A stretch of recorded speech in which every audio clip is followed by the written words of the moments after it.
TTArtisan recently released the 56mm f1.8 lens. It's compact and cheap, and it's ideal for portrait photography if you have a crop sensor Nikon camera or a Sony or a Fuji. Now, in this video, I'm going to go through the build quality of the lens, and through many landscape and portrait shots, we'll also deep dive into the optical quality. Hi, my name is Miklos Mayer. I'm a photography tour guide in Budapest, Hungary. So if you would like to take great blue hour and night shots of Budapest, contact me and I will take you to a photography tour. The 56mm focal length on the crop sensor body, they give you the 85mm equivalent field of view, which is considered like the ideal portrait focal length, but it's also suitable for landscapes. At least in my experience, I really like to shoot certain landscapes with this lens. The lens is fully metal, which I'm quite surprised of, because you cannot really feel it on its weight. So it's quite lightweight, it's not a heavy metal lens. So in my experience, the size and the weight of the lens really fit the crop sensor Nikon Z50 body. It was really comfortable with that. Inside the lens you will find 8 aperture blades, and we will see later in the video how smooth bokeh it creates. Surprisingly, on this lens you will not find a USB port for firmware upgrade, but, and there's a huge but, you have this lens cap in the rear, which actually has the USB. Oh shit! Oh my god. Okay. So yeah, so that's you have to screw it on the right way, otherwise it doesn't stick. Okay, now it sticks. Now it made that noise. So now it has the USB-C port, and now the lens, the firmware of the lens can be upgraded.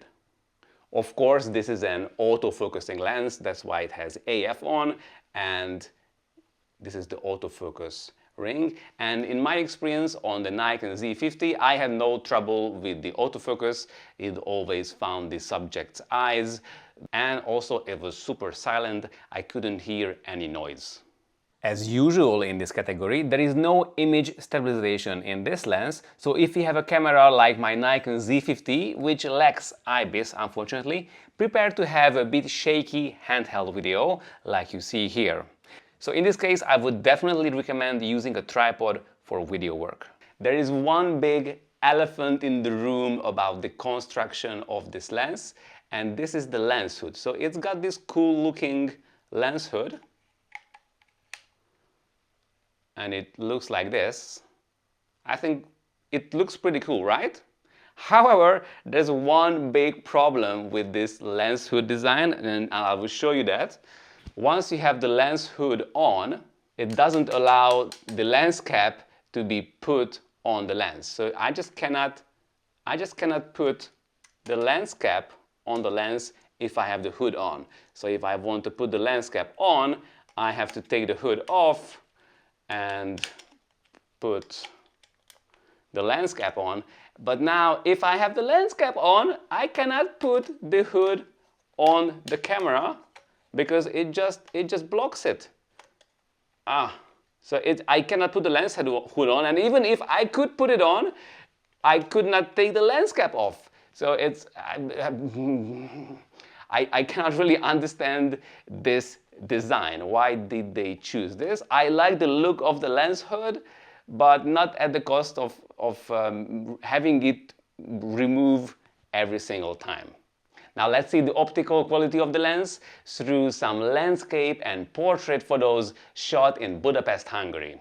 So I soon found out that even at f1.8, so at the widest aperture, this lens is super sharp, and I took most of my photos at f1.8 simply because I could just do it, and the image was just sharp enough. And in my observation, for a portrait lens, it's not necessary to have that crazy sharpness, because all these skin imperfections and wrinkles come out much more pronounced.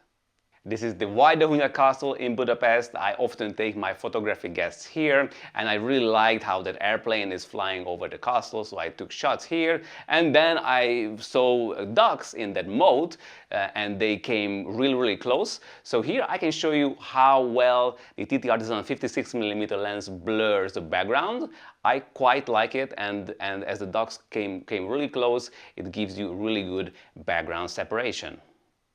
And now some photos from the Buda Castle, from where you can see the chain bridge and the parliament in a perfect angle. And I often take my photography guests here for the blue hour, because this is one of the best spots.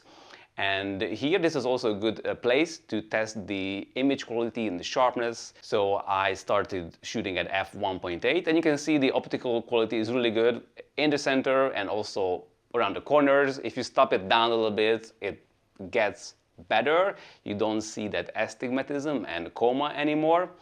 But it didn't have to improve that much, because it was already very good at f1.8.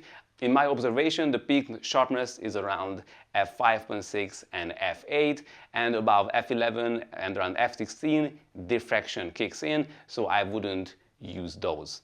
Also, I really like how the lens creates these starbursts.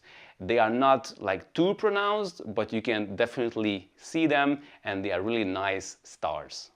Now let's see some portrait photos taken with this lens. I took my friend to the park near Vajdahunya Castle, and first we shot a few headshots. And here, with the Nikon Z50, the autofocus was perfectly fine. It found the eyes and it focused on the eyeballs, not on the eyelashes. I also like how it blurred the background. I don't think you need any faster aperture in this case. Then we found another spot in the park where the setting sun was shining from behind, and I really liked how it shone through her hair and it emphasized her figure. I wish I had more light on her face, but that's what we had there. And I also like to use this portrait lens for full body or half body shots. You just have to go a little bit further from the subject, and you can still create really good separation from the background. Here in the background you can see the Vajdahunya Castle. So in summary, the TTArtisan 56mm f1.8 lens is a really good portrait photography lens if you have a crop sensor Nikon, Fuji or Sony mirrorless camera. But I encourage you to not only use this lens for portraits, it's really motivating to use it for landscapes, because when using any fixed focal length, it makes your brain think a lot more about compositions.